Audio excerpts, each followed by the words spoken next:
구독과 좋아요는 더 좋은 이야기를 만드는 힘이 됩니다. 그럼 지금부터 이야기 시작합니다. 산골 마을 뒷산에서 그 일이 벌어진 것은 25해 전 가을이었습니다. 그해 가을은 유난히 흉흉했습니다. 나라 안 곳곳에서 도적대가 들끓었고 관아는 매번 병력을 풀어 이를 쫓기 바빴습니다. 관아에서 풀어놓은 관군 한 무리가 도적대를 쫓아 이 산골까지 밀고 들어왔습니다. 도적대의 우두머리는 한우진이라는 사내였습니다.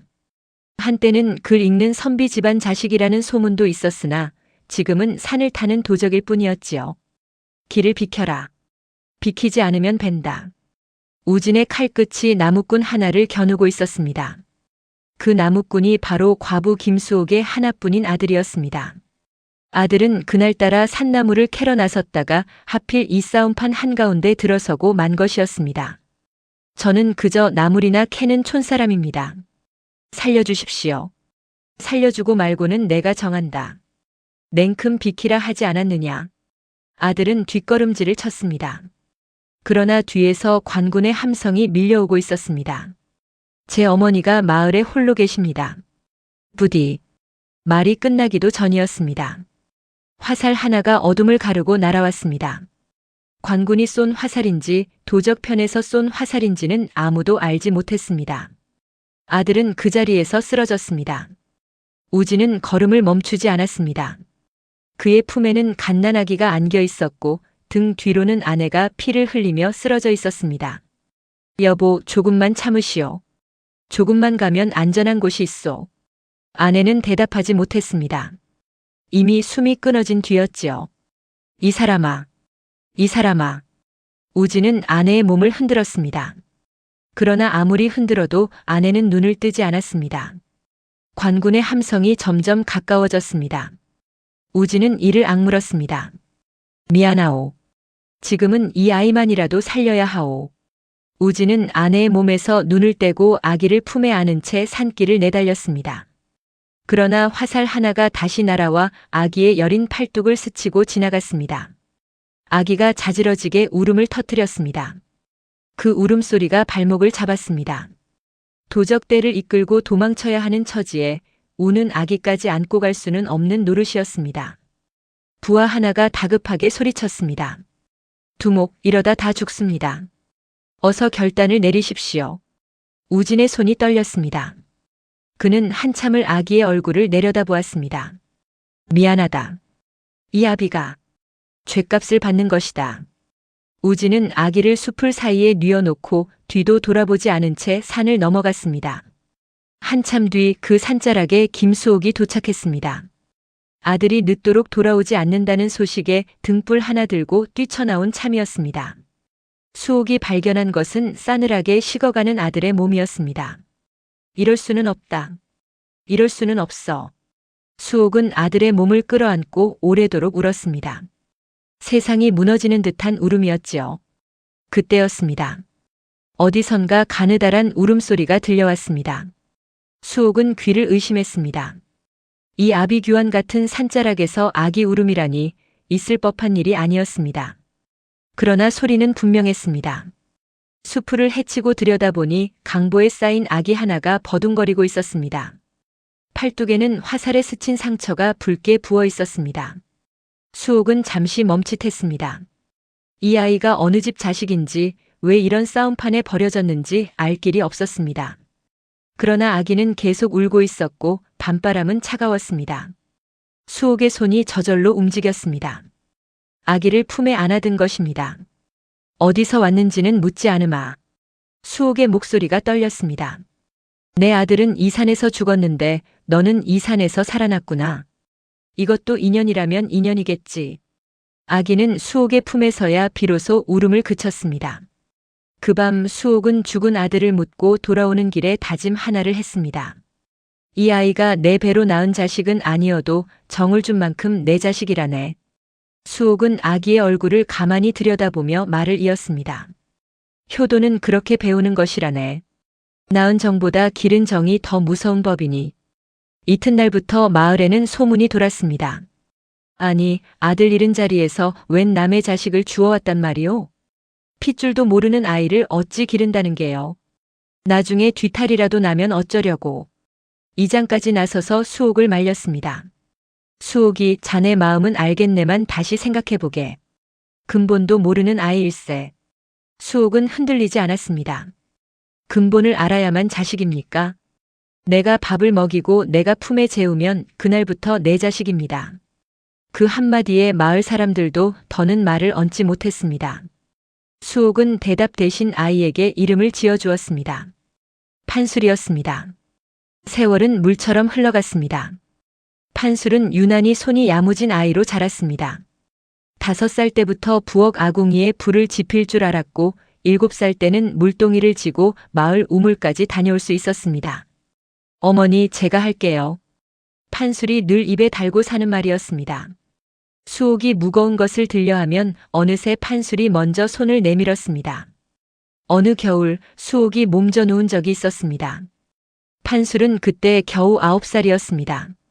어머니, 이거 드세요. 제가 얻어온 좁쌀이에요. 이 귀한 걸 어디서 났느냐? 산 너머 집이를 도와주고 받았어요. 어머니 드시라고요. 수옥은 그 좁쌀을 받아들고 한참을 말없이 아이의 머리를 쓰다듬었습니다. 이상한 것은 그뿐만이 아니었습니다. 판술은 또래보다 힘이 셌고 나뭇가지 하나를 쥐어도 휘두르는 자세가 예사롭지 않았습니다.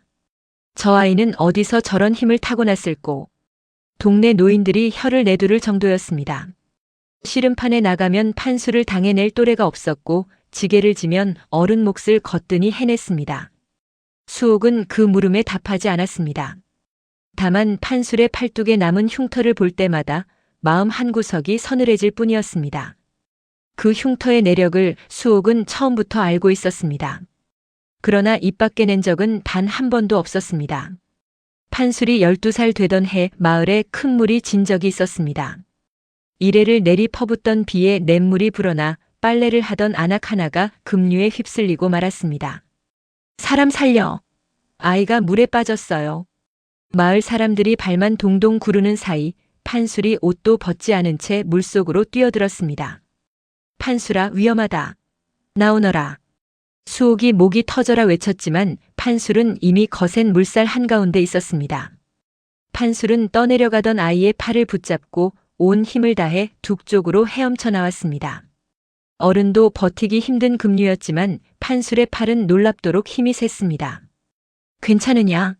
정신 차려보거라. 아이는 물을 토해내며 겨우 정신을 차렸습니다. 마을 사람들이 그제야 안도의 한숨을 내쉬었습니다. 12살짜리가 저런 힘을 어디서 낸단 말인가. 참으로 장사로세. 그날 밤 수옥은 젖은 옷을 갈아입는 판술의 팔뚝을 가만히 바라보았습니다.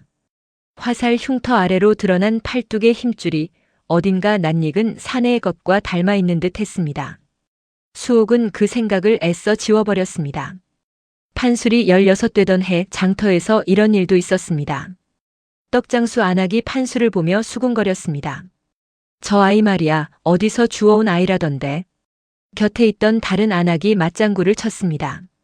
핏줄도 모르는 놈이지 어미랍시고 저리 극진하니 참 알다가도 모를 일이지. 판술이 그 말을 듣고 말았습니다.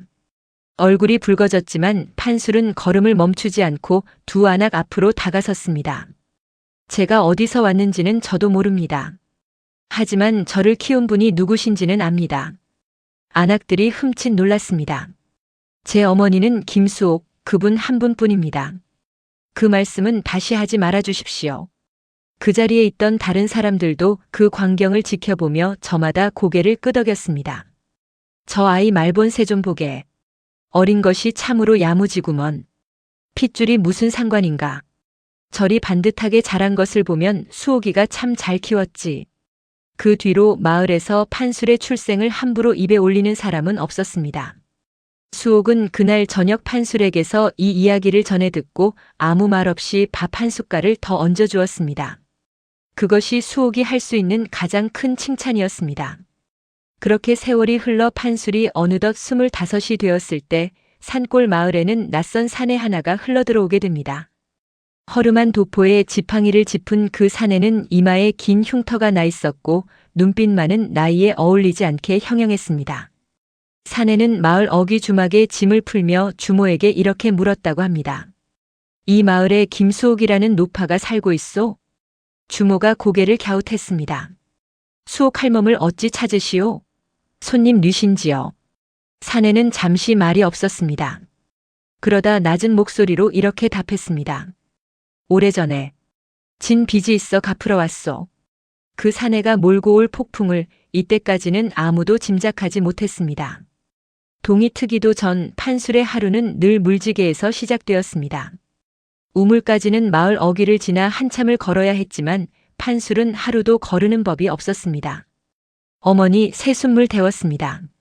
매번 이 늙은이 때문에 고생이구나. 고생은요. 어머니가 계시니 제가 일이 튼튼하게 자란 게 아닙니까? 수옥은 판술의 손을 잡아 아궁이 앞에 앉혔습니다. 요 며칠 다리가 시큰거려 걷기가 영 힘들었던 참이었습니다. 요즘 부쩍 다리가 무거워지는구나. 나이는 못 속이나 보다. 의원한테 다녀오시게요. 오늘 밭일 끝내고 제가 모시고 가겠습니다. 됐다. 그깟 다리 아픈 걸로 뭘 의원까지. 어머니. 판술의 목소리가 단호했습니다. 제가 모시고 가겠다고 하면 가시는 겁니다.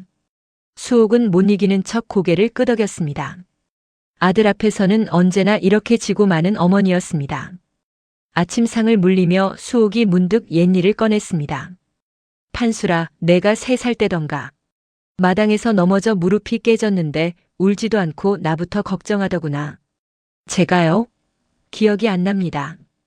울면서도 어머니 놀라셨지요 하더라니까. 그때 알았다. 이 아이는 남달리 속이 깊구나 하고. 판술이 겸연쩍게 웃었습니다. 어머니가 잘 키워주신 덕분이지요. 아니다. 그건 타고난 심성이란다. 아무리 잘 키워도 안 되는 사람은 안 되는 법이야. 수옥의 눈가에 잔주름이 깊게 잡혔습니다. 그 눈빛에는 늘 어딘가 알 수 없는 그늘이 스치곤 했는데 판술은 그것이 무엇인지 알지 못했습니다. 아침을 먹은 뒤 판술은 밭으로 향했습니다. 그곳에는 이미 이장 황봉식이 나와 있었습니다. 판술이 왔는가? 오늘도 일찍 나왔구먼. 이장님이야말로 일찍 나오셨습니다. 봉식은 판술과 어릴 적부터 함께 자란 사이였습니다. 나이는 몇 살 위였지만 판술을 볼 때마다 늘 친동생 대하듯 했습니다. 두 사람은 나란히 밭고랑에 엎드려 김을 매기 시작했습니다. 참, 자네 그 소식 들었는가? 요 며칠 마을에 들어온 나그네 말일세. 주막에 든 그 손님 말씀이십니까? 그렇다네. 그런데 그 사람 보통 인물이 아닌 듯하이. 봉식이 목소리를 낮추었습니다. 그를 아는 것도 그렇고 셈에도 밝고 어제는 서당 훈장 어른을 찾아가 아이들 글 공부를 봐주겠다 자청했다지 뭔가. 그런 좋은 일을 자청하다니 고마운 분이군요. 그뿐인가. 주막집 아이가 채에서 사경을 헤매는데 침 놓는 법을 안다며 손수 침을 놓아 살려냈다는 게야. 판술은 손을 멈추고 봉식을 바라보았습니다. 의술까지 아신다니 참으로 귀한 분이 마을에 드셨습니다. 그런데 말일세. 봉식이 잠시 뜸을 들였습니다. 그 사람 눈빛이 좋은 일 하면서도 어딘가 슬퍼 보인단 말이지. 마치 뭔가에 쫓기는 사람처럼. 판술은 별 대수롭지 않게 웃어넘겼습니다. 이장님도 참 사람 좋은 일 하면 좋은 대로 보시면 되지요. 낮이 되자 봉식이 다급한 얼굴로 판술을 찾아왔습니다. 판술이 큰일 났네. 최 노인네 담장이 무너져 지붕까지 내려앉게 생겼어. 자네 힘 좀 빌려야겠네. 판술은 일손을 놓고 곧장 최 노인의 집으로 달려갔습니다. 무너진 석가래 아래 세간이 깔릴 위기였습니다. 제가 바치겠습니다. 다들 뒤로 물러서십시오. 판술은 어깨를 들이밀어 기울어진 석가래를 떠받쳤습니다. 장정 셋이 달라붙어도 꿈쩍 않던 무게가 판술 혼자의 힘으로 서서히 밀려 올라갔습니다. 저 힘 좀 보게. 장사가 따로 없구먼. 구경하던 마을 사람들이 혀를 내둘렀습니다. 최 노인은 판술의 손을 붙잡고 몇 번이고 고맙다는 말을 되풀이했습니다. 고맙네, 고마워. 이 은혜를 어찌 갚아야 할지. 은혜랄 것까지야. 이웃끼리 당연한 일입니다. 판술은 흙먼지를 털며 씩 웃어 보였습니다. 그 모습을 지켜보던 봉식이 나직이 중얼거렸습니다. 저런 힘은 도무지 어디서 온 겐지 볼 때마다 신기하단 말이야. 봉식은 판술의 어깨를 두드리며 흐뭇한 얼굴로 말했습니다. 자네 같은 아들을 둔 수옥 할머님이 참으로 부럽구먼. 우리 집 아이들도 자네 밥만 닮았으면 좋겠어. 이장님도 참 과분한 말씀이십니다. 과분하긴. 마을에서 자네만큼 어른 공경하고 힘든 일마다 앉는 젊은이가 어디 흔한가. 다들 그리 말한다네. 판술은 그 말에 괜히 겸연쩍어 뒷머리를 극적였습니다.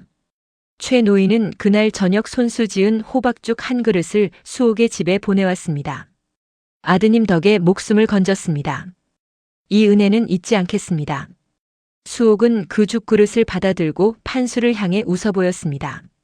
내가 나가서 좋은 일을 하고 다니니 이 어미 얼굴이 다 서는구나. 어머니 얼굴 서는 일이라면 100번이라도 하겠습니다. 모자는 그렇게 마주보며 웃었습니다. 호박죽 그릇에서 피어오르는 김이 방안을 따뜻하게 데웠습니다. 그것이 두 사람에게 남은 마지막으로 평온한 저녁이었는지도 모릅니다. 그러나 그날 저녁 판술은 그 나그네와 처음으로 마주치게 됩니다. 밭일을 마치고 물지개를 지러 우물로 향하던 길이었습니다. 어스름이 내려앉은 우물가에 낯선 사내 하나가 먼저 와 있었습니다. 허름한 도포 차림에 이마에는 긴 흉터가 있었고 나이는 50줄로 보였습니다. 먼저 실례하겠소.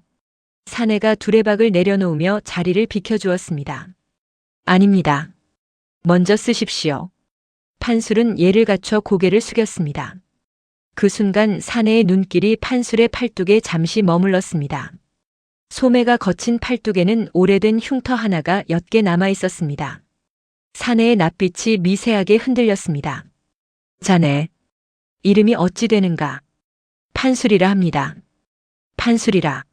사내는 그 이름을 입안에서 한 번 더 굴리듯 되뇌었습니다. 자네 어머니는 강령하신가?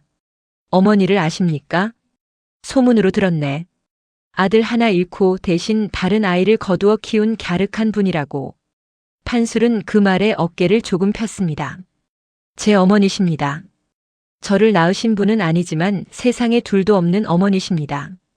사내는 한참 동안 판술의 얼굴을 바라보았습니다. 그 눈빛에는 반가움과 아픔이 동시에 서려 있었습니다. 좋은 아들을 두셨군. 그 어른께서는. 사내는 그 말을 끝으로 돌아섰습니다. 그러다 문득 걸음을 멈추고 도포 안쪽 옷깃을 손으로 지그시 눌렀습니다. 마치 그 안에 무언가 소중한 것을 품고 있는 사람처럼 보이는 몸짓이었습니다. 저 어르신, 조남이라도 여쭤도 되겠습니까?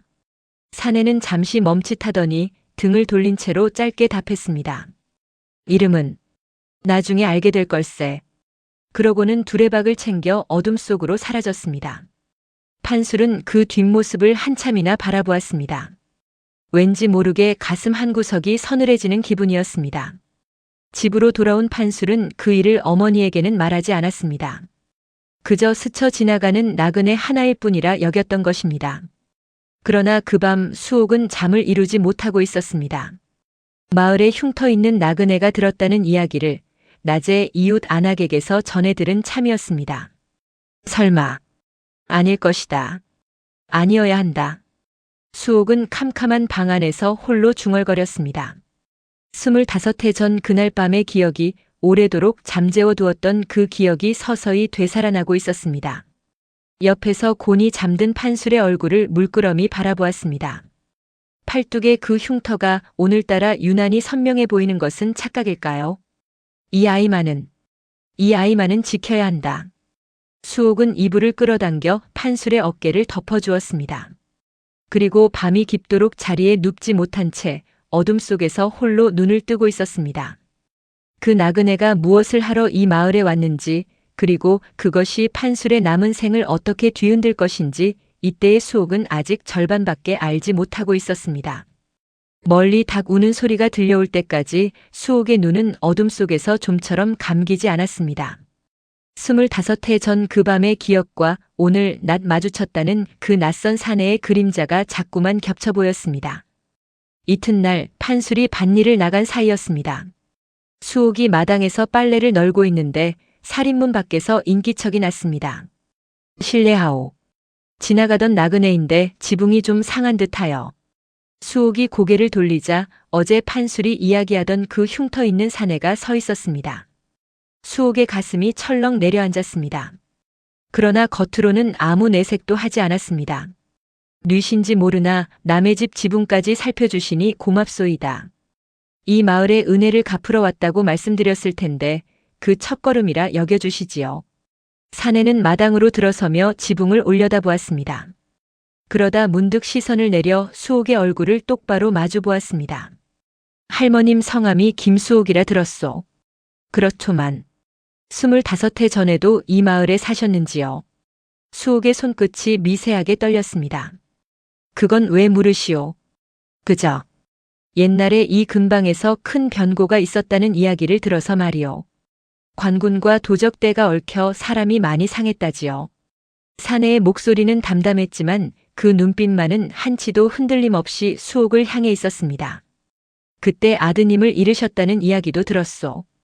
그리고 그 자리에서 아이 하나를 거두셨다고. 수옥은 빨래를 쥔 손에 힘을 주었습니다. 댁이 대체 뉘신데 남의 집 아픈 이야기를 이리 캐묻는 게요. 기분 상하셨다면 용서하시오. 다만 그 아이가 지금 그리도 훌륭하게 자랐다니 하늘이 도우신 게지요. 사내는 그 말을 끝으로 지붕에서 눈을 떼고 몸을 돌렸습니다. 지붕은 며칠 안으로 손을 봐드리겠소. 그럼 이만. 사내가 살인문을 나설 때 수옥이 다급히 그의 등 뒤에 대고 물었습니다. 화살에 팔뚝을 다친 아이였다는 것은 대체 누구에게 들으셨소? 사내의 발걸음이 그 자리에서 멈췄습니다. 정적이 흘렀습니다. 사내는 뒤를 돌아보지 않은 채 낮게 말했습니다. 들은 게 아니라 본 것 같아서 말이오. 그러고는 대답을 기다리지 않고 총총히 걸어가 버렸습니다. 수옥은 그 자리에 얼어붙은 듯 서 있었습니다. 빨래가 손에서 떨어지는 줄도 몰랐습니다. 머릿속에서 25해 전 그 밤의 풍경이 순식간에 되살아났습니다. 화살이 날던 어둠, 아들의 마지막 숨소리, 그리고 수풀 속에서 울고 있던 갓난아기. 설마 그때 그 산속에 있었던 자들 중 하나였단 말인가.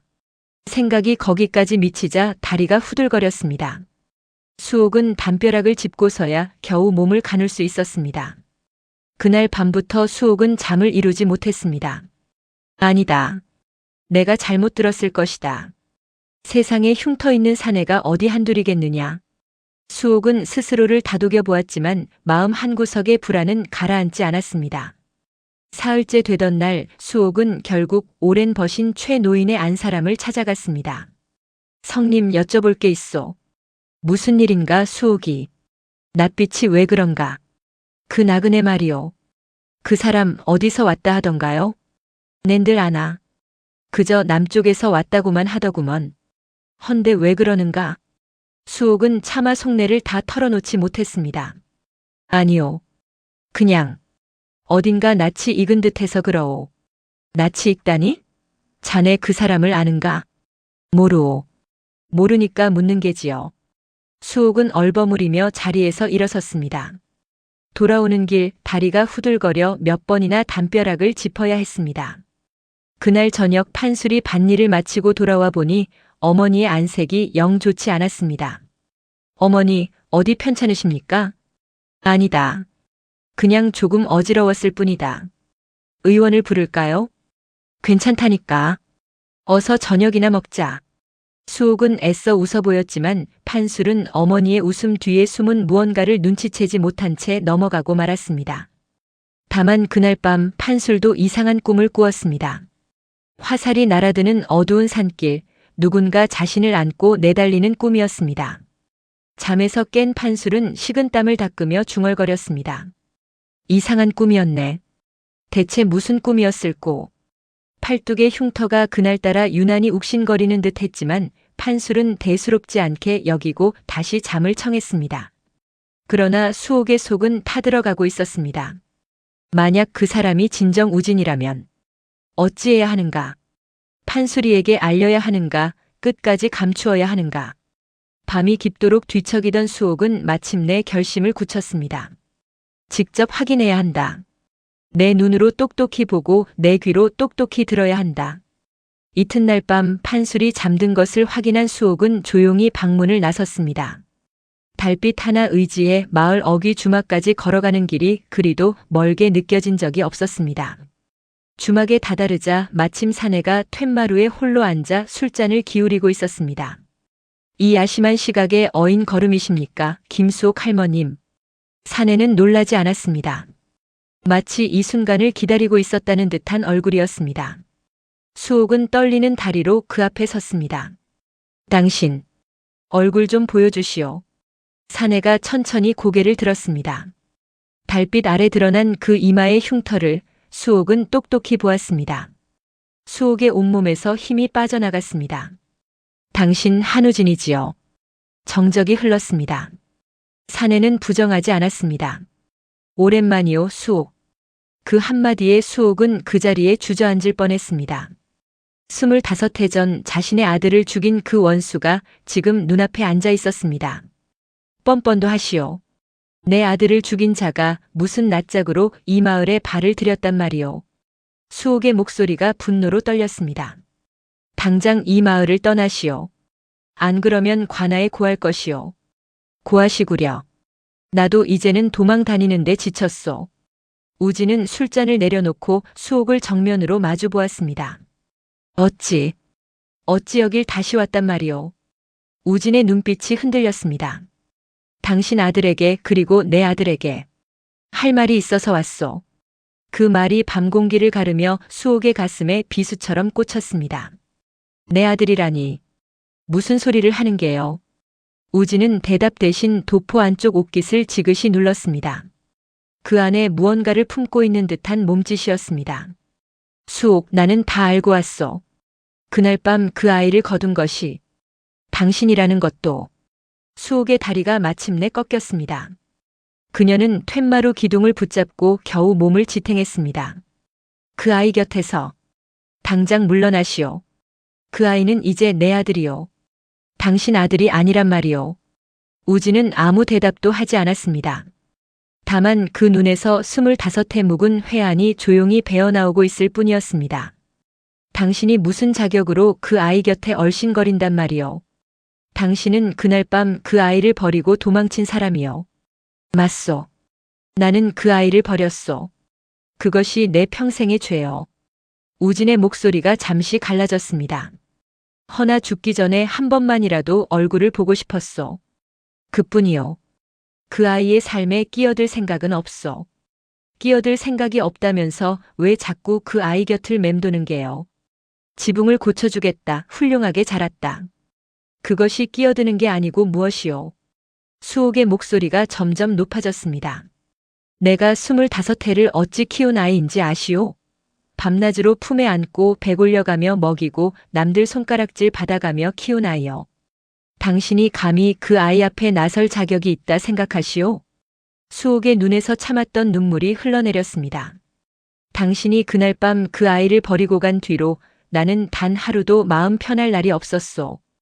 혹시라도 누가 저 아이의 근본을 알게 될까, 혹시라도 저 아이가 상처받을까, 늘 그것이 두려웠소. 우진은 고개를 떨구었습니다. 없소. 그런 자격은 나에게 없소. 그렇다면 조용히 떠나시오. 그 아이가 아무것도 모른 채로 지금처럼 살게 두시오. 수옥은 그 말을 남기고 몸을 돌려 걸음을 옮겼습니다. 그러나 몇 걸음 못 가 다시 멈춰 섰습니다. 단 하나만 묻겠소. 왜 하필 지금 온 게요? 25해나 지난 지금. 우진은 한참을 망설이다 입을 열었습니다. 내 몸에 얼마 남지 않은 시간뿐이라서 그러오. 그 말에 수옥은 아무런 대꾸도 하지 못한 채 어두운 밤길을 홀로 걸어 돌아갔습니다. 집으로 돌아가는 발걸음이 천근만근이었습니다. 수옥은 몇 번이나 걸음을 멈추고 밤하늘을 올려다보았습니다. 얼마 남지 않은 시간이라니. 그 말은 또 무슨 뜻인가? 25해 전 원수라 여겼던 사내의 얼굴에는 이제 세월의 풍파와 병색이 깊게 새겨져 있었습니다. 그 모습이 자꾸만 눈앞에 어른거려 수옥은 애써 고개를 저었습니다. 미워해야 한다. 저 사람은 내 아들을 죽인 원수다. 흔들려서는 안 된다. 그러나 마음 한구석에서는 다른 목소리가 조용히 속삭이고 있었습니다. 저 사내 역시 25해를 죄책감 속에서 살아온 것은 아닐까 하는. 수옥은 그 목소리를 애써 외면하며 집으로 발걸음을 재촉했습니다. 방에 들어서니 판술이 곤히 잠들어 있었습니다. 수옥은 그 곁에 앉아 오래도록 아들의 얼굴을 바라보았습니다. 이 일을 대체 어찌해야 좋단 말인가? 수옥의 나직한 목소리가 어두운 방 안에 조용히 흩어졌습니다. 창밖으로는 25해 전 그날처럼 유난히 붉은 달이 떠 있었습니다. 그날 이후로도 우진은 떠나지 않았습니다. 수옥의 말대로 조용히 물러날 줄 알았건만 그는 여전히 주막에 머물며 서당 아이들의 글공부를 봐주고 있었습니다. 봉식이 어느 날 밭두렁에 앉아 새참을 먹으며 그 이야기를 꺼냈습니다. 그 어른 말일세 알고 보니 사연이 참 딱하더구먼. 무슨 사연 말씀이십니까? 어젯밤 술이 좀 오르셨는지 최 노인께 옛날 이야기를 하시더라고. 본래는 한양 어느 사대부 집안 자제였다지 뭔가. 판술이 놀란 눈으로 봉식을 바라보았습니다. 양반 집안이셨다고요? 한데 어찌 이런 산골까지 흘러들어오셨답니까? 그게 흉년이 들어 집안이 쫄딱 망했던 모양이야. 늙으신 부모님을 봉양하겠다고 이리저리 뛰어다녔는데 끝내 곡식을 구하지 못해 두 분 다 굶어 돌아가셨다더군. 봉식의 목소리가 낮아졌습니다. 그 뒤로 실성한 사람처럼 세상을 떠돌다가 어찌어찌 안 좋은 무리와 어울리게 됐다는 게야. 본인 입으로 한때는 나도 지극한 효자 소리를 들었다고 하시더라니. 판술은 그 말에 왠지 모르게 가슴 한편이 저릿했습니다. 효자였던 분이 어쩌다 그리 되셨을꼬. 세상 일이 다 그런 게지. 열심히 살아도 하늘이 돕지 않으면 별 수 없는 게야. 봉식은 새참으로 싸운 보리개떡을 반으로 갈라 판술에게 건네며 말을 이었습니다. 그런데 참 이상한 것이 그렇게 험한 세월을 겪으셨다는데도 저리 사람이 다정하시단 말이지. 자네 어머니께도 살갑게 인사를 여쭙고 마을 아이들한테도 그리 자상하실 수가 없다니까. 그러게 말입니다. 겪으신 일에 비하면 참으로 마음이 넓으신 분이십니다. 내 생각엔 말일세 그 어른이 못다한 효도를 이제와 다른 방식으로라도 하고 싶으신 게 아닐까 싶으이. 부모님께 못한 효를 마을 어른들께 대신 베푸는 것으로. 판술은 그 말에 고개를 끄덕였습니다.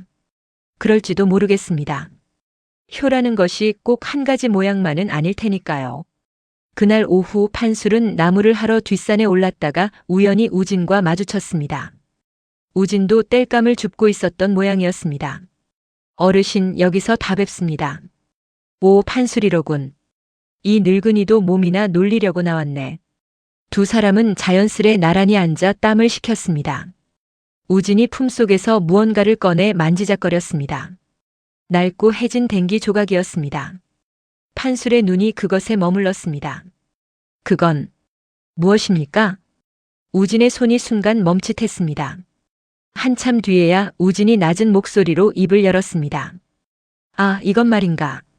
오래전에 잃은 사람의 유품일세. 소중한 분이셨나 봅니다. 그렇지. 내 아내였네. 세상을 뜬 지 오래됐지만 이것만은 손에서 놓지 못하겠더군. 우진은 댕기 조각을 다시 품속에 넣었습니다. 그 손길이 조심스럽고도 애틋했습니다.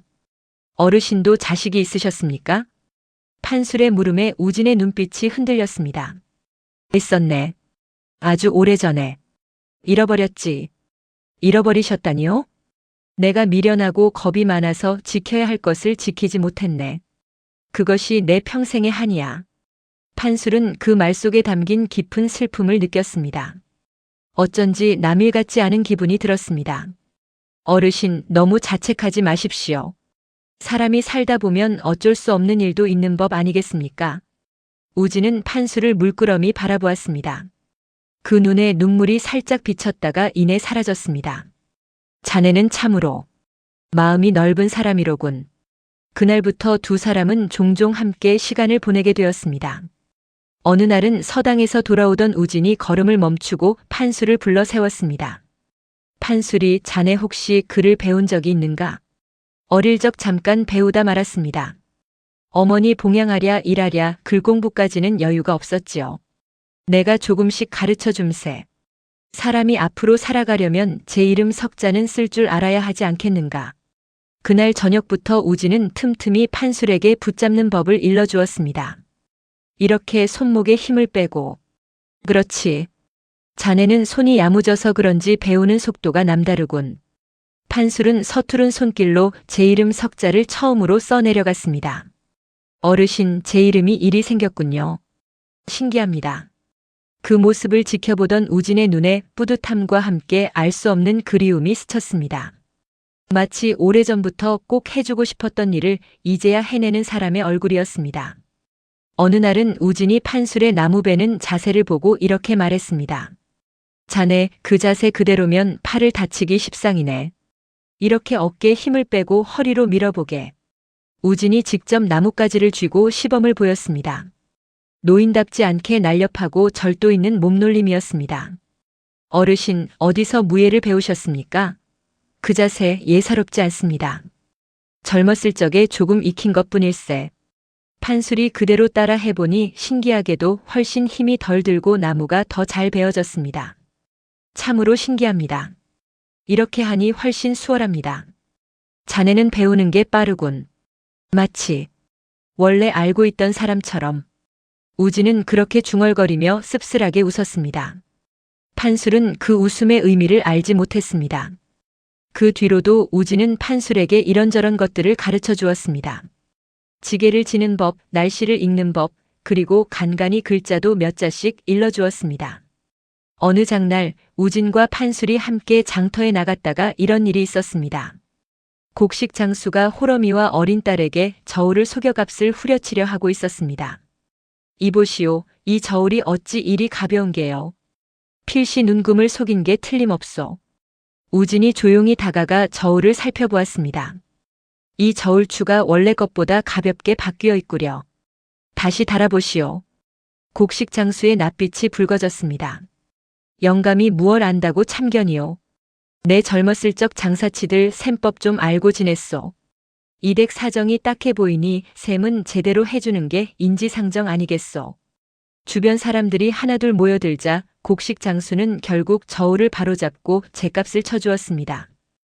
호러미가 몇 번이고 고개를 숙이며 고마워했습니다. 어르신 아니었으면 오늘 곡식도 못 얻어갈 뻔했습니다. 이 은혜를 어찌 갚아야 할지. 은혜랄 것 없소. 그저 당연히 받을 것을 받으신 것뿐이요. 그 모습을 지켜본 판술이 감탄하며 말했습니다. 어르신은 참으로 억울한 사람을 그냥 지나치지 못하시는군요. 나도 한때는 억울한 일을 당하고도 아무것도 못한 적이 있었네. 그때를 생각하면 이런 작은 일이라도 그냥 지나칠 수가 없어. 우진의 눈빛에 잠시 어두운 그늘이 스쳤다가 사라졌습니다. 판술은 그 그늘의 의미를 알지 못한 채 그저 존경 어린 눈으로 우진을 바라볼 뿐이었습니다. 며칠 뒤 마을에 작은 씨름판이 열렸습니다. 가을 거지를 앞두고 마을 장정들이 힘을 겨루는 자리였습니다. 판술이 올해도 나가는가? 나가야지요. 작년에 진 빚을 갚아야 하지 않겠습니까? 판술이 씨름판에 나서자 구경꾼들이 우르르 몰려들었습니다. 우진도 그 틈에 서서 팔짱을 낀 채 지켜보고 있었습니다. 판술은 그의 씨름판에서 내리 3판을 이겼습니다. 마지막 상대는 옆 마을에서 온 덩치 큰 장정이었는데 그마저도 판술의 허리 힘에 밀려 모래판에 나동그라지고 말았습니다. 우와! 마을 사람들의 함성이 터져나왔습니다. 봉식이 상으로 받은 무명 한 피를 판술에게 건네며 어깨를 두드렸습니다. 씨름판이 끝난 뒤 우진이 조용히 판술에게 다가왔습니다. 자네 그 허리 힘은 타고난 것이 분명하네. 어르신 덕에 자세를 배운 덕분입니다. 아닐세. 그런 힘은 배워서 나오는 것이 아니야. 핏줄로 타고나는 것이지. 우진의 목소리에 알 수 없는 씁쓸함이 묻어났습니다. 판술은 그저 웃어넘겼지만 그 말은 오래도록 마음 한구석에 남았습니다. 마을 아이들도 우진을 잘 따랐습니다. 서당에서 글을 배우다가도 우진이 지나가면 우르르 몰려나와 인사를 하곤 했습니다. 훈장 할아버지, 오늘은 무슨 이야기 해주실 거예요? 오늘은 효자 이야기를 해줄까 하네. 우진은 아이들을 둘러앉히고 옛 이야기를 들려주었습니다. 그 이야기 속에는 언제나 부모를 향한 그리움과 지키지 못한 것들에 대한 회한이 은은히 배어 있었습니다. 그러나 이 모든 광경을 지켜보는 수옥의 마음은 편치 않았습니다. 판술이 신이 나서 우진에게 배운 것들을 이야기할 때마다 수옥은 애써 웃음을 지어 보였지만 속으로는 가슴이 무너져 내렸습니다. 어머니, 오늘 그 어르신께 지게 지는 법을 배웠는데 훨씬 편하더라고요. 어찌나 아시는 게 많으신지. 그러냐? 좋은 분을 만났구나. 수옥의 목소리가 살짝 잠겼습니다. 어머니, 왜 그러세요? 안색이 안 좋으십니다. 아니다. 아무것도 아니다. 수옥은 서둘러 부엌으로 몸을 돌렸습니다. 아들이 제 친아비인 줄도 모르고 그를 따르는 모습을 차마 눈뜨고 볼 수가 없었던 것입니다. 그날 밤 수옥은 홀로 마당에 나와 밤하늘을 올려다보며 중얼거렸습니다. 이 일을 어찌해야 하는가? 언제까지 숨길 수 있을 것인가? 방 안에서는 판술이 낮에 받은 무명 한 피를 만지작거리며 콧노래를 흥얼거리고 있었습니다. 그 천진한 웃음소리가 담장을 넘어 마당까지 들려왔습니다. 수옥은 그 소리를 들으며 눈시울을 붉혔습니다.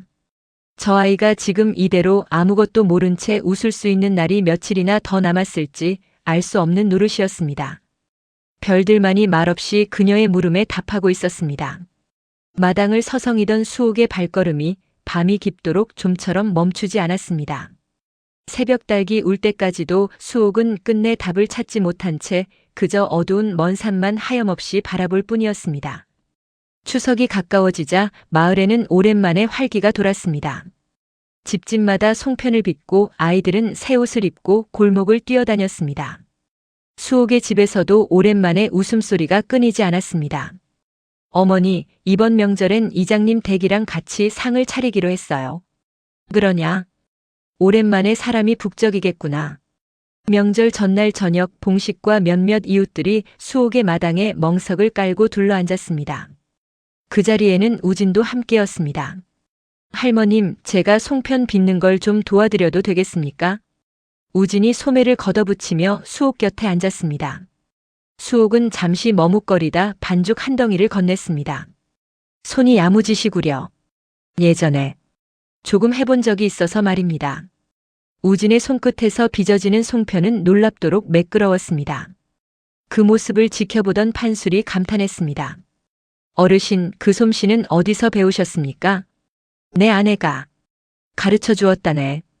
우진의 목소리가 잠시 잠겼습니다.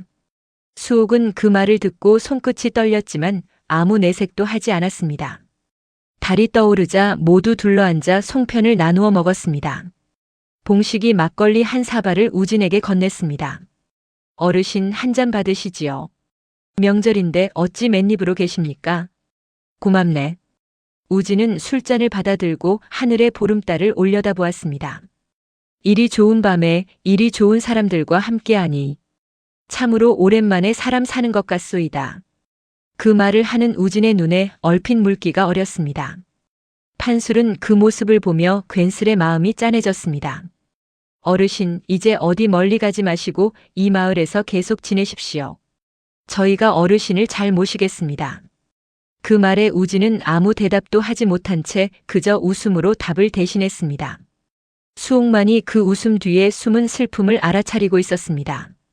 달빛 아래 웃고 떠드는 판술의 얼굴을 우진은 오래도록 눈에 담았습니다. 그 눈빛에는 감히 드러낼 수 없는 그리움이 가득했습니다.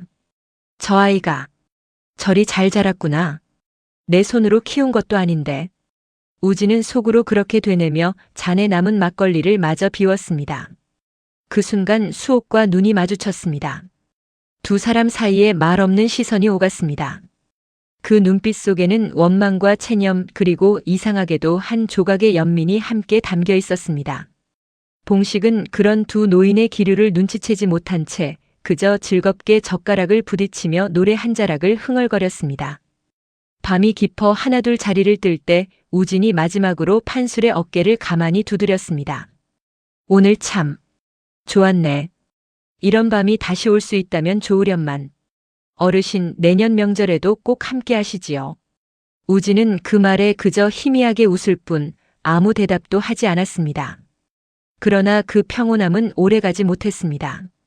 밤이 이슥해져 손님들이 하나둘 돌아가고 마당에는 수옥과 우진 두 사람만 남았습니다. 판술은 설거지를 하러 부엌에 들어간 참이었습니다. 수옥, 오늘 하루만이라도 그냥 좋은 이웃처럼 지내줘서 고맙소. 고마워할 것 없소. 그저 명절이라 사람 도리를 한 것뿐이요. 수옥의 목소리는 여전히 차가웠지만 예전만큼 날이 서 있지는 않았습니다. 판술이 얼굴에 저리 화색이 도는 걸 보니 내 마음이 다 놓이는구려. 그 아이 얼굴에 화색이 도는 것과 당신이 무슨 상관이요. 수옥이 매몰차게 쏘아붙였지만 우진은 그저 씁쓸하게 웃을 뿐이었습니다. 상관없지요. 그저 멀리서라도 볼 수 있다면 그것으로 좋카오. 그 말에 수옥은 더 이상 아무 대꾸도 하지 못했습니다. 두 사람 사이에 무거운 침묵이 흘렀습니다. 명절이 지나고 사흘째 되던 날 관아에서 파견된 관졸 하나가 마을 어귀에 방문을 붙이고 갔습니다.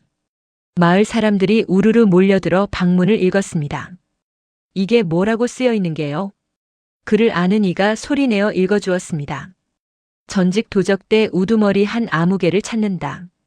나이는 50줄, 이마에 긴 흉터가 있고 한때 사대부 집안 출신이라 함. 잡아오는 자에게는 후한상을 내린다. 그 자리에 있던 사람들의 낯빛이 하나둘 변하기 시작했습니다. 이마에 흉터에 50줄에 이거 혹시 쉿 함부로 말하지 마시게. 괜히 화입을 나. 아니 그래도 이거 딱 봐도 그 어른 아닌가. 서당에서 아이들 가르치신다는 그 어르신 말일세. 애끼 그런 좋은 분이 도적대 우두머리였을 리가 있나. 방문에 상까지 걸었다지 않은가. 이거 관아에 알려야 하는 거 아닌가 모르겠네. 수군거림은 순식간에 마을 전체로 퍼져나갔습니다. 저마다 한마디씩 보태며 우진에 대한 소문이 걷잡을 수 없이 커지고 있었습니다. 봉식도 그 방문을 읽고는 얼굴이 하얗게 질렸습니다. 그는 서둘러 판술을 찾아갔습니다. 판술이 자네 그 방문 봤는가? 예, 보았습니다. 그런데 그게 왜? 이보게 아무리 봐도 그 어르신과 인상차기가 너무 똑같지 않은가? 판술의 가슴이 철렁 내려앉았습니다. 이장님 말도 안 되는 소리입니다. 그 어르신이 어찌 도적대 우두머리란 말입니까? 낸들 알겠는가? 그저 방문에 쓰인 그대로를 말하는 걸세. 자네도 한번 잘 생각해보게. 설령 그렇다 한들 지금까지 이 마을에서 보여주신 모습은 진심이었습니다. 사람이 그리 쉽게 변할 수 있는 겁니까? 낸들 알겠는가마는 세상 일이란 게 겉과 속이 다른 경우도 많으니 부디 몸조심하게. 봉식은 그 말을 남기고 무거운 발걸음으로 돌아섰습니다. 판술은 그 자리에서 아무 대답도 하지 못했습니다. 집으로 돌아오는 길 판술의 머릿속에는 온갖 생각이 뒤엉켰습니다. 설마 그럴 리가. 그러나 곰곰이 생각해보니 이상한 점들이 하나둘 떠올랐습니다. 어르신이 처음 마을에 왔을 때 다급히 정체를 숨기던 모습, 어머니가 그 뒤로 부쩍 안색이 어두워졌던 것, 그리고 무엇보다 내 팔뚝의 이 흉터. 판술은 저도 모르게 자신의 팔뚝을 내려다보았습니다. 화살에 스친 듯한 옅은 상처가 그 자리에 여전히 남아 있었습니다. 어르신은 분명 이 흉터를 보고 놀라셨었다. 그리고 화살에 다친 아이를 아느냐고 물으셨을 때 어머니의 낯빛이 생각이 거기까지 미치자 판술의 등줄기에 식은땀이 흘렀습니다. 집에 도착한 판술은 마당에서 빨래를 개키던 수옥에게 다가갔습니다. 어머니, 왜 그러느냐 안색이 안 좋구나. 어머니께 여쭤볼 게 있습니다. 판술의 목소리가 평소와 달리 낮고 무거웠습니다. 관아에서 붙인 방문을 보았습니다. 그 어르신과 인상차기가 똑같더군요. 수옥의 손에서 빨래가 스르르 흘러내렸습니다. 어머니, 제게 숨기시는 것이 있습니까? 수옥은 아무 말도 하지 못한 채 그저 아들의 얼굴을 바라볼 뿐이었습니다. 그 눈빛이 흔들리는 것을 판술은 놓치지 않았습니다. 어머니, 제발 말씀해 주십시오. 무언가 알고 계시지 않습니까? 판술아. 그건. 수옥은 입을 열었다가 다시 다물었습니다. 25해 동안 가슴에 묻어둔 말이 목구멍까지 차올랐다가 도로 가라앉았습니다. 때가 되면 다 말해주마. 지금은 아니다. 어머니, 오늘은 이만 들어가자. 내 몸이 좀 피곤하구나. 수옥은 그 말을 끝으로 방으로 들어가 버렸습니다. 판술은 마당에 홀로 남아 한참을 서 있었습니다. 어머니가 저리 흔들리시는 걸 보니 필시 무언가 있다. 판술은 결국 그 밤으로 주막을 향해 걸음을 옮겼습니다. 직접 어르신께 여쭙는 것이 낫겠다는 생각이었습니다. 그러나 주막에 도착한 판술을 맞은 것은 텅 빈 방이었습니다. 어르신은 어디 가셨습니까? 주모가 근심스러운 얼굴로 답했습니다. 낮에 방문이 붙었다는 소식을 듣더니 안색이 하얗게 질려서는 서둘러 짐을 챙겨 나가시더라고. 어디로 가신다는 말씀도 없이. 판술의 가슴이 철렁 내려앉았습니다. 정녕 그 방문 속 인물이 어르신이란 말인가. 판술은 어두운 마을길을 하염없이 바라보았습니다. 어르신이 사라진 방향도 그 이유도 알 수 없는 채로 밤은 그렇게 깊어만 가고 있었습니다. 멀리서 부엉이 울음소리만이 정막을 깨트릴 뿐 마을은 그날따라 유난히 고요했습니다. 판술은 텅 빈 주막 마당에 한참을 서 있다가 무거운 발걸음으로 집을 향해 돌아섰습니다. 그의 팔뚝에 남은 옅은 흉터가 달빛 아래 유난히 도드라져 보였습니다. 그 흉터가 오늘따라 무언가를 말해주려는 듯 판술의 눈에서 좀처럼 지워지지 않았습니다. 이튿날부터 마을 주변의 낯선 사내들이 어슬렁거리기 시작했습니다. 현상금을 노리고 몰려든 사냥꾼들이었습니다. 그들은 저마다 몽둥이와 오랏줄을 지닌 채 산기슭을 뒤지고 다녔습니다. 이 근방에 숨어들었다는 소문이 있었소. 이마에 흉터 있는 늙은이 못 보셨소? 마을 사람들은 다들 고개를 저었지만 그 눈빛에는 불안이 가득했습니다. 판술은 그날 온종일 마음이 편치 않았습니다. 어르신이 어디로 갔는지 무사한지 알 길이 없었습니다. 설마 벌써 붙잡히신 건 아니겠지. 그날 아침 수옥은 판술이 나서는 뒷모습을 붙잡았습니다. 오늘은 나무하러 가지 말고 집에 있거라. 사냥꾼들이 저리 험하게 다니는데 무슨 일이라도 생기면 어쩌려고. 어머니 걱정 마십시오. 금방 다녀오겠습니다. 판술아. 수옥의 목소리가 떨렸습니다. 아침 햇살 아래 아들의 얼굴을 바라보는 그 눈빛에는 말로 다 하지 못할 근심이 가득 서려 있었습니다. 혹시라도 그 어른을 만나거든 부디 위험한 일에 휘말리지 말거라. 알겠느냐? 판술은 그 말이 어딘가 이상하게 들렸지만 대수롭지 않게 고개를 끄덕이고 집을 나섰습니다. 해질 무렵 판술은 나무를 하러 간다는 핑계로 뒷산에 올랐습니다. 사실은 우진의 흔적을 찾아볼 생각이었습니다.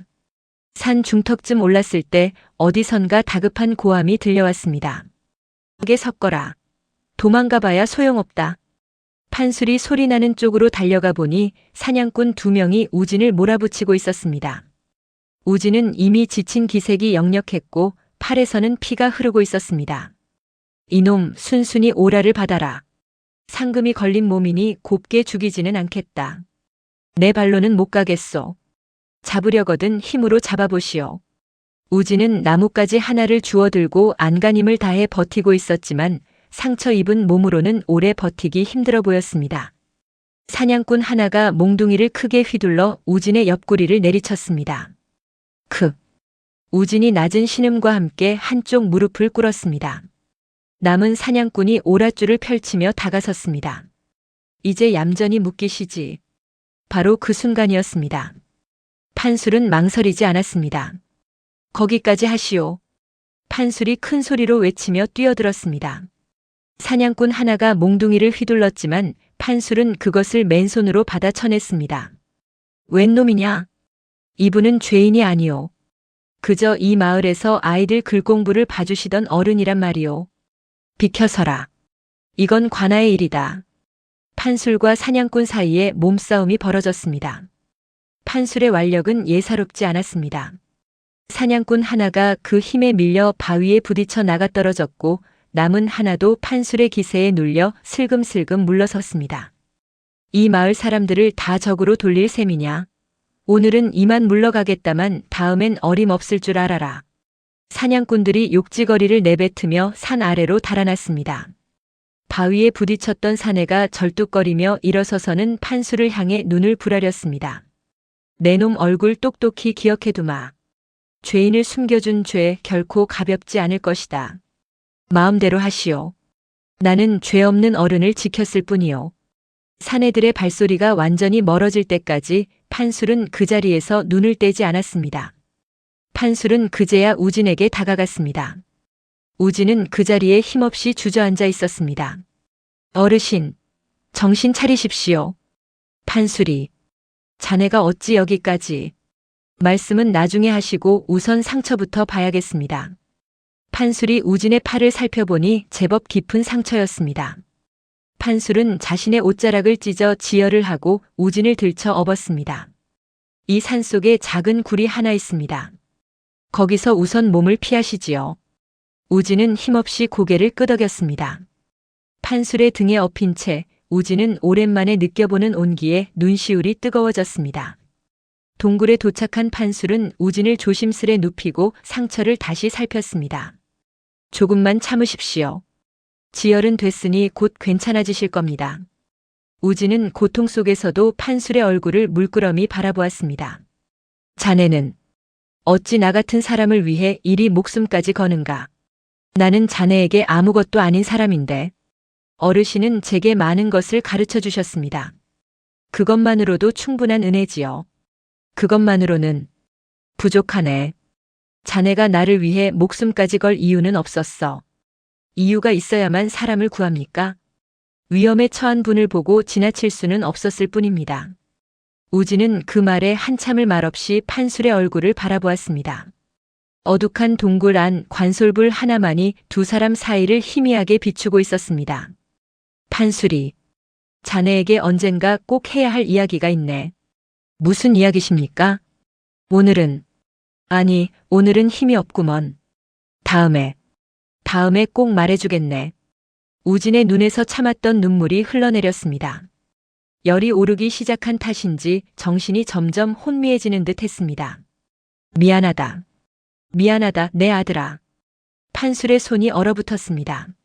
어르신, 지금 뭐라 하셨습니까? 판술은 우진의 어깨를 흔들었습니다. 심장이 세차게 뛰고 있었습니다. 어르신, 정신을 놓지 마십시오. 방금 뭐라 하셨는지 다시 한번 말씀해 주십시오. 그러나 우진은 이미 정신을 잃은 뒤였습니다. 열에 들뜬 얼굴로 잠꼬대처럼 같은 말만 되풀이할 뿐이었습니다. 미안하다. 그날 밤 너를 두고 미안하다. 판술은 그 자리에 얼어붙은 듯 앉아 있었습니다. 심장이 미친 듯이 뛰기 시작했습니다. 내 아들이라니. 그날 밤이라니. 설마. 한편 집에서는 수옥이 밤이 깊도록 돌아오지 않는 아들을 기다리며 애를 태우고 있었습니다. 이 밤중에 어찌 일이 늦는단 말인가. 사냥꾼들이 그리 험하게 다닌다는데. 수옥은 몇 번이나 살인문 밖으로 나가 어둠 속을 살폈습니다. 그러나 인기척 하나 들리지 않았습니다. 봉식이 걱정되어 찾아왔다가 그 모습을 보고 함께 마당을 서성였습니다. 그 역시 낮에 산에서 사냥꾼들과 마주쳤다는 소문을 들은 터라 낯빛이 어두웠습니다. 할머님, 실은 낮에 사냥꾼들이 산에서 누군가와 크게 다퉜다는 소문이 돌았습니다. 설마 판수리가 거기 휘말린 건 아니겠지요. 수옥의 가슴이 철렁 내려앉았습니다. 그게 무슨 소리인가? 자세히는 모르겠습니다만 사냥꾼 하나가 크게 다쳐 마을로 실려왔다고 하더군요. 상대가 젊은 장정이었다고요. 수옥은 그 말에 다리에 힘이 풀려 마루에 주저앉을 뻔했습니다. 봉식이 놀라 부축하며 수옥을 자리에 앉혔습니다. 할머님, 괜찮으십니까? 안색이 백지장 같습니다. 괜찮다. 그저 잠시 어지러웠을 뿐이다. 수옥은 애써 마음을 다잡으며 어둠이 깔린 마을 어귀 쪽을 하염없이 그리고 오래도록 바라보았습니다. 할머님, 너무 걱정 마십시오. 판수리가 어디 그리 쉽게 다칠 아이입니까? 그 아이가 걱정되는 게 아니라. 수옥은 말끝을 흐렸습니다. 차마 그 사람이 걱정되어서라는 말은 입 밖에 낼 수 없었습니다. 밤은 깊어가고 수옥의 마음속에는 25해 전 그 밤의 기억이 다시금 되살아나고 있었습니다. 화살이 날던 어둠, 잃어버린 아들, 그리고 그날 품에 안았던 갓난아기. 하늘이시여, 부디 이번에는 아무도 잃지 않게 해주소서. 수옥은 두 손을 모아 빌고 또 빌었습니다. 동굴 밖으로는 어느새 짙은 어둠이 내려앉고 있었습니다. 판술은 정신을 잃은 우진의 손을 붙잡은 채 밤새도록 그 곁을 떠나지 못했습니다. 머릿속에서는 지금껏 애써 외면해 온 조각들이 하나둘 맞춰지고 있었습니다. 화살 흉터, 방문 속 인상착에 어머니의 흔들리던 눈빛, 그리고 지금 이 순간 들려온 그 한마디. 모든 것이 하나의 결론을 향해 가고 있었습니다. 판술은 그 결론을 차마 입 밖에 낼 수 없었습니다. 만약 정말로 이분이 내 친아버지라면, 그렇다면 나를 낳은 어머니는 어찌 되신 것이며 어머니는 어찌하여 지금껏 그 사실을 숨기고 계셨던 것인가? 수많은 물음이 꼬리에 꼬리를 물었지만 그 어느 것 하나 속 시원히 풀리지 않았습니다. 판술은 정신을 잃은 우진의 이마에 맺힌 식은땀을 닦아주며 새벽이 밝아올 때까지 그 곁을 지켰습니다. 동굴박 나뭇잎 스치는 소리마저 그날 밤에는 유난히 크게 들려왔습니다. 멀리서 산짐승 우는 소리가 아득하게 메아리쳤고 동이트기까지는 아직도 한참이나 남아있었고 판술은 그 긴 어둠을 우진의 손을 놓지 않은 채 홀로 견디고 있었습니다. 동굴 벽을 타고 흐르는 물방울 소리마저 그 밤에는 유난히 또렷하게 귓가를 울렸습니다. 판술은 그 소리를 하나하나 새듯이 긴 밤을 꼬박 지새웠습니다. 동이 트자 판술은 우진을 동굴에 눕혀둔 채 잠시 집으로 달려갔습니다. 상처에 바를 약과 먹을 것을 챙겨오기 위함이었습니다. 집에 들어서자 밤새 뜬 눈으로 지새운 듯한 수옥이 마루에 앉아 있었습니다. 판술아, 이 밤새 어디를 갔던 것이냐? 판술은 더 이상 참을 수 없었습니다. 어머니, 이제는 말씀해 주십시오. 판술의 목소리가 단호했습니다. 어젯밤 어르신을 만났습니다. 사냥꾼들에게 쫓기고 계셨습니다. 상처를 돌봐드리는데 정신을 잃으신 채로 저를 향해 아들아라 부르셨습니다. 수옥의 얼굴이 하얗게 질렸습니다. 어머니, 사실입니까? 그분이 제 친아버지이십니까? 수옥은 오래도록 아무 말도 하지 못했습니다. 그러다 마침내 25해 동안 삼켜온 말을 꺼내기 시작했습니다. 그래, 사실이다. 수옥의 목소리가 떨렸습니다. 25해 전 그 밤 내 친아버지는 도적대의 우두머리였다. 그날 밤 관군과 얽힌 싸움통에 내 아들이, 내 형이 목숨을 잃었다. 그리고 그 혼란 속에서 내 친아버지는 너를 수풀에 두고 도망쳤지. 판술은 그 자리에 얼어붙은 듯 서 있었습니다. 나는 그날 죽은 아들 곁에서 울고 있는 너를 발견했다. 화살에 스친 그 흉터를 보는 순간 내가 누구의 자식인지 짐작이 갔다. 그러나 수옥의 눈에서 눈물이 흘러내렸습니다. 그러나 너를 두고 갈 수가 없었다. 내 아들이 죽은 그 자리에서 살아 숨쉬는 너를 보니 이것이 하늘의 뜻이구나 싶었다. 어머니는 처음부터 알고 계셨던 겁니까? 25해 동안 단 한 번도 말씀하지 않으시고요. 말할 수 없었다. 내가 원수의 자식이라는 것을 알면 내 마음이 얼마나 아플지. 나는 그것이 두려웠다. 판술의 눈에서도 뜨거운 것이 흘러내렸습니다. 원망과 슬픔과 이해할 수 없는 감정들이 한꺼번에 밀려왔습니다. 어머니, 어찌 그런 무거운 짐을 홀로 지고 계셨습니까? 내가 진 짐이 아니다. 그것이 바로 이 어미의 사랑이었다. 수옥은 판술의 손을 꼭 잡았습니다. 판술아, 내 배로 낳은 자식만이 자식은 아니더구나. 정을 준 만큼 그것이 자식이었다. 너는 25해 동안 내게 그 어떤 친자식보다 지극한 아들이었다. 그것이면 되었다. 판술은 어머니의 품에 얼굴을 묻고 오래도록 울었습니다. 한참 후 판술이 눈물을 닦으며 고개를 들었습니다. 어머니, 저는 이제 어찌해야 합니까? 그분을 아버지라 불러야 합니까? 아니면 원수로 여겨야 합니까? 그건 내가 정할 일이다. 이 어미는 내게 그 무엇도 강요하지 않으마. 수옥의 목소리는 담담했지만 그 속에는 아들의 선택을 존중하려는 깊은 마음이 담겨 있었습니다. 다만 한 가지만 기억하거라. 그분도 그날 밤 이후 25해를 죄책감 속에 사셨을 게다. 사람이 저지른 죄가 크다 하여 그 사람 전부가 악한 것은 아니더구나. 판술은 그 말을 가슴에 새겼습니다. 원망과 연민, 그 두 가지 마음이 동시에 소용돌이쳤습니다. 그때였습니다. 마을 쪽에서 요란한 말발굽 소리와 함께 고함이 들려왔습니다. 도적 우두머리를 이 산에서 봤다는 첩보가 있다. 모두 뒷산을 뒤져라. 관군 한 무리가 마침내 들이닥친 것이었습니다. 판술은 벌떡 일어섰습니다. 어머니, 저는 그분께 가야겠습니다. 판수라, 위험하다. 위험해도 가야 합니다. 그분은 제 아버지이십니다. 판술은 그 말을 남기고 뒷산으로 내달렸습니다. 동굴에 도착했을 때 우진은 이미 관군에게 둘러싸여 있었습니다. 상처 입은 몸으로도 도망칠 기력조차 없어 보였습니다. 한우진, 오랏줄을 받아라. 관군의 우두머리가 칼을 겨누었습니다.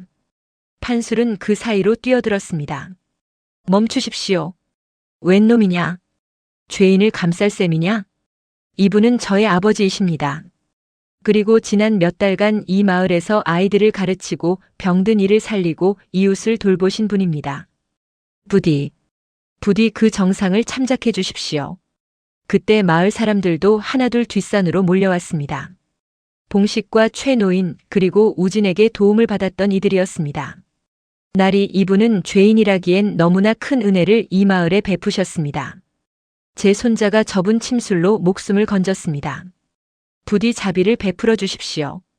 마을 사람들의 탄원이 이어지자 관군의 우두머리도 잠시 흔들리는 기색을 보였습니다. 사정이 그러하다면 내 마음대로 처결할 수는 없으나 사또께 이 정상을 소상히 아뢰겠다. 우선은 오랏줄을 받으라. 우진은 순순히 두 손을 내밀었습니다. 그리고 판수를 향해 조용히 웃어 보였습니다. 자네가 나를 위해 일이 나서 줄 줄은 몰랐네. 고맙네, 판수리. 아버지, 반드시 돌아오셔야 합니다. 어머니와 제가 기다리고 있겠습니다. 우진의 눈에 눈물이 맺혔습니다. 그는 품속에서 낡은 댕기 조각을 꺼내 판술의 손에 쥐어주었습니다. 이것은 내 친어머니의 유품이다. 이제는 내가 지니고 있거라. 아버지, 한 가지만 여쭙겠습니다. 어찌 하필 지금에서야 저를 찾아오셨습니까? 25해나 지난 지금에서. 우진은 잠시 눈을 감았다가 다시 떴습니다. 내 친어머니가 숨을 거두기 직전 내 손을 붙잡고 그리 말씀하셨다. 부디 그 아이를 한 번만이라도 찾아주세요. 살아있는지 어찌 자랐는지 그것만이라도 알고 눈을 감고 싶습니다라고. 그 말씀을 이제껏 가슴에 담아두셨던 겁니까? 그렇다. 몸에 병이 깊어져 살 날이 얼마 남지 않았음을 알고서야 더는 미룰 수 없다는 생각이 들었다. 죽기 전에 그 약속만은 지켜야겠다고. 판술의 눈시울이 다시 뜨거워졌습니다. 위협하러 오신 것도 무언가를 되찾으러 오신 것도 아니었군요. 그저 어머니와의 약속을 지키러 오신 것이었어요. 그렇다. 그것이 전부였다. 판술은 그 말을 듣고서야 비로소 마음속 깊이 맺혀있던 응어리가 조금은 풀리는 것을 느꼈습니다. 원망하던 마음 한편에 이제는 이해와 연민이 자리하기 시작했습니다. 며칠 뒤 관아에서는 우진의 그간의 선행과 마을 사람들의 탄원을 참작하여 사형 대신 먼 곳으로의 유배를 명했습니다. 목숨만은 건진 것이었습니다. 우진이 유배지로 떠나던 날 수옥과 판술이 마을 어귀까지 배웅을 나왔습니다. 포승줄에 묶인 채였지만 우진의 얼굴은 오히려 편안해 보였습니다. 수옥 그리고 판술이 부디 평안하게 지내시게. 다시 만날 날을 기다리겠네. 수옥이 조용히 다가가 입을 열었습니다. 당신을 여전히 용서한 것은 아니오. 허나 저 아이를 위해서라면 당신이 살아있는 편이 낫겠지요. 고맙소, 수옥. 그리고 미안하오. 25해 전에도 지금도. 부디 몸 건강히 지내십시오. 유배가 풀리는 날 저희가 마중 나가겠습니다. 판술의 그 한마디에 우진의 눈에서 참았던 눈물이 왈칵 쏟아졌습니다. 이런 아들을 두었으니 나는 죄인이면서도 복받은 사람이로구나. 우진은 멀어지는 길 위에서 몇 번이고 뒤를 돌아보았습니다. 그 눈에는 25해 만에 되찾은 그러나 다시 떠나야 하는 아들에 대한 애틋함이 가득했습니다. 봉식도 그 자리에 함께 있다가 눈시울을 붉혔습니다. 판술이 자네 마음이 얼마나 복잡할지 짐작도 안 되네. 그래도 잘 견뎌냈네. 참으로 장하이. 이장님 그동안 곁에서 함께 해주셔서 감사했습니다. 별말을 다 하는구먼. 우리는 한마을 사람이 아닌가. 봉식이 판술의 등을 두드려 주었습니다. 멀어지는 우진의 뒷모습을 두 사람은 한참 동안 말없이 바라보았습니다. 그해 가을 수옥과 판술은 오랜만에 죽은 아들의 제사상을 함께 차렸습니다. 형님, 편히 쉬십시오. 어머니는 제가 끝까지 모시겠습니다. 판술은 제단 앞에 절을 올리며 조용히 은조렸습니다. 곁에서 수옥이 판술의 팔뚝에 남은 옅은 흉터를 가만히 어루만졌습니다. 이 흉터가 너를 내게로 이끌어준 인연이었구나. 어머니, 저는 이제 제가 누구의 자식인지 압니다. 그리고 제가 누구의 아들로 살아왔는지도 압니다. 그래, 판술아. 효도는 배 아파 낳은 자식만 하는 것이 아니었다. 정을 준 만큼 정을 받은 만큼 하는 것이었지. 너는 그것을 온몸으로 보여준 아들이었다. 수옥의 얼굴에 오랜만에 편안한 미소가 번졌습니다. 마당에는 늦가을 햇살이 따스하게 내려앉고 있었고 두 사람의 그림자가 나란히 길게 드리워져 있었습니다. 25해 전 화살 자국 하나로 이어진 인연은 그렇게 세월을 넘어 진정한 효로 완성되었습니다. 핏줄로 맺어진 인연이든 정으로 맺어진 인연이든 결국 사람을 사람답게 만드는 것은 서로를 향한 그 마음 하나였습니다. 지금 화면에 나오는 더 재미있는 영상들도 함께 해주세요. 그럼 모두 행복한 하루 보내세요. 감사합니다.